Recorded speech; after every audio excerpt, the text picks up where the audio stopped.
সকল ভেড়া দুধ দেওয়া বন্ধ করে দিল।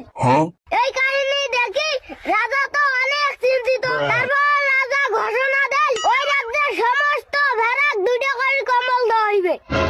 ওই কথা শুনিস তো ভেড়াগুলো অনেক খুশি। খুশিতে ভেড়াগুলো লাফ মারা শুরু করছে, কিন্তু ভেড়া চেয়ে দেয় তার পিঠে ছাল নাই। রাজা কম্বল দিয়েছে ঠিকই, কিন্তু চেয়ে দেয় তার পিঠে ছাল নাই। কিন্তু রাজাই কষ্ট কি পছন্দ দিয়ে বানাইছে কম্বল আর ছাল দিয়ে বানাইছে ঢোল। কি বুঝলে না হচ্ছে কি বুঝতে চাইছে? তা তুই যে আমাকে ফ্যামিলি কার্ড দিলু আর কৃষি কার্ড দিলু, একটা হাবাবু কই প্রথমে আইডিয়া দিদি করল না। তুই আমারে মাল মারি আমাকে দিবে স্যার।